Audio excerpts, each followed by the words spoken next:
Hey, what is up guys? Welcome back to another episode of ReaperCast. Today we're actually going to be talking about some new cards coming out here in Blazing Vortex.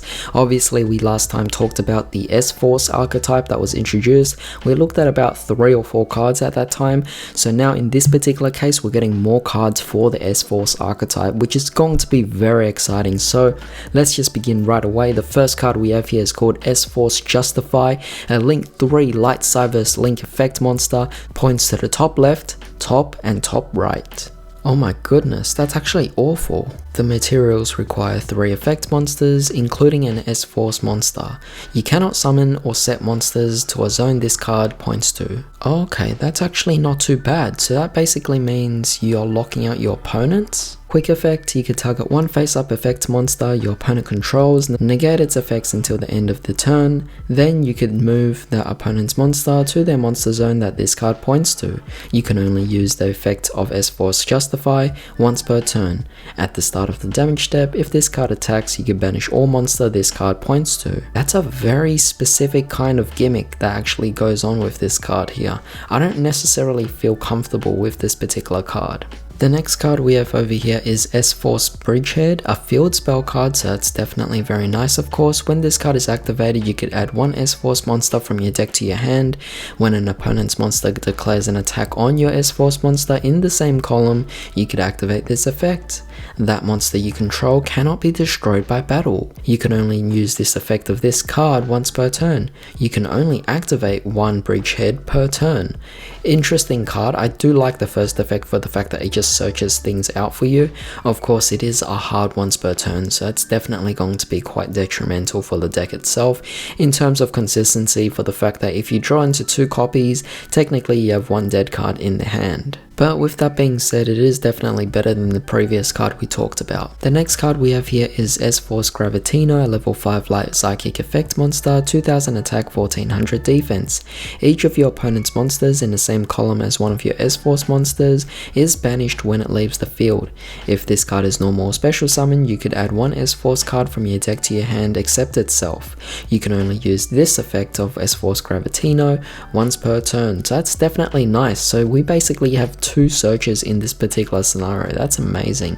Of course this is a level 5 monster, so it does make it quite difficult to actually bring out. The next card we have over here is called S-Force Rapachiyomaru, level 2 Dark Warrior effect monster. So far we're actually seeing a lot of different varieties in types here, so it's definitely quite nice, and we're also seeing different attributes as well. I believe so, is it? I think it is, or light and dark monsters, so it's definitely going to be quite interesting. You could turn this into some kind of chaos deck if you actually wanted, but I guess we'll have to see what happens when we actually get later on with this particular deck, how generic it could actually get, or is it going to be very specific in this situation. Attack of 800, defense 1000, each of your opponent's monsters in the same column as one of your S-Force monsters can only target that monster for attacks. Quick effect, you can banish one S-Force card from your hand, return this card to your hand, and if you do, special summon one S-Force monster from your deck in defense except for itself. And you can only use this effect of Chiyomaru once per turn. That's not too bad. However, I'm starting to see a very common thing with all of these S-Force cards, and that's the fact that they're actually utilizing the whole column mechanic, or rather the column gimmick, which is something that I feel a bit iffy about. Next we have S-Force Platina, level 6 Dark Spellcaster effect monster, 2200 attack, 2000 defense. Each of your opponent's monsters in the same column as one of your S-Force monsters loses 600 attack. If this card is summoned, you could target one of your banished S-Force monsters except itself, special summon it. You can only use this effect once per turn, so very interesting, not too bad at all. Of course, being a level 6, it's definitely going to be quite difficult to bring this out. Moving on, we have S-Force Showdown, a quick play spell card, activate one of the following effects. So you have 2 different effects. So the first one is you could special summon one S-Force monster from your hand in defense, and the second effect is target one S-Force monster in your graveyard and add it to your hand. You can only activate one of this card per turn. So that's definitely nice, the first effect allowing you to summon out your monsters quite easily, so that's going to be good. The other detriment about this is the fact that it's a hard once per turn, so that's definitely going to be quite a problem. The next card we have here is S-Force Specimen, normal trap card. If your opponent controls a monster, target one of your S-Force monsters that is banished in your graveyard, special summon it to the field in the same column as an opponent's monster. You can banish this card from your graveyard, then target one S-Force monster you control. Move that target to another of your main monster zones. You can only activate one S-Force Specimen effect per turn and only once that turn. That's definitely quite disappointing. I mean, I was hoping for a bit more, but for the fact that this is a trap card as well, it's just not really going well for the deck. But moving on here, we have S-Force Aurafist, level 4 Light Cyverse effect monster, 1800 attack, 1000 defense.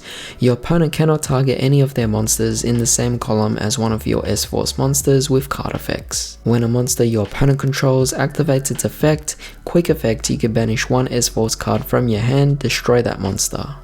You can only use this effect of S-Force Aurafist once per turn. Not necessarily the best card, but also quite a nice gimmick. Final card we have here is called S-Force Professor Digamma or D-Gamma, level 3 Dark Psychic effect monster, 1000 attack, 1500 defense.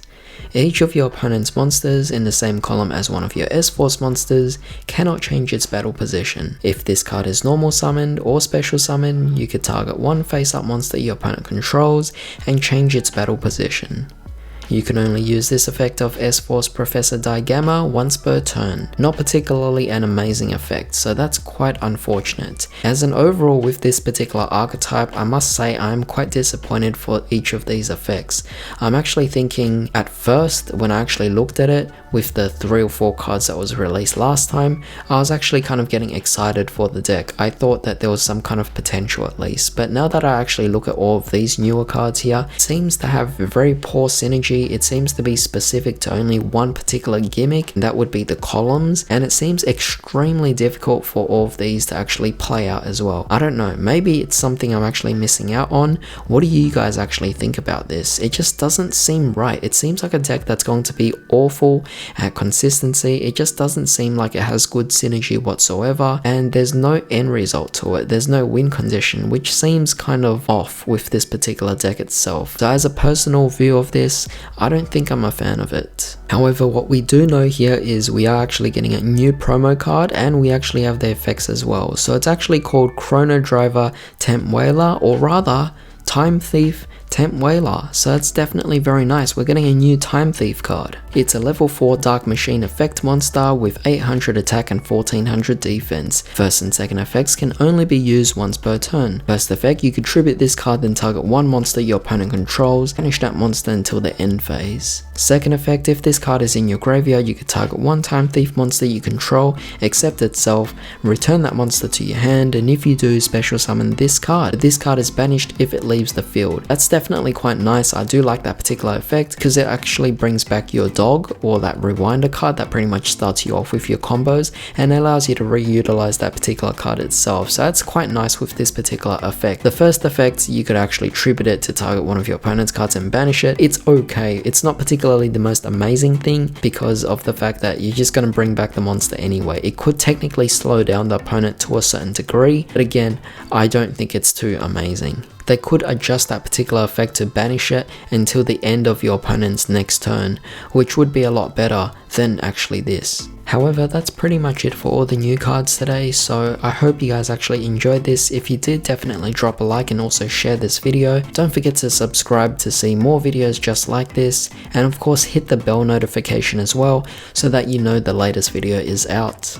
Let me know your thoughts about this in the comments. Do you actually feel that there's some kind of potential with this deck, or are you disappointed as much as I am? However, with that being said, I hope you all have a great day. I'll see you next time.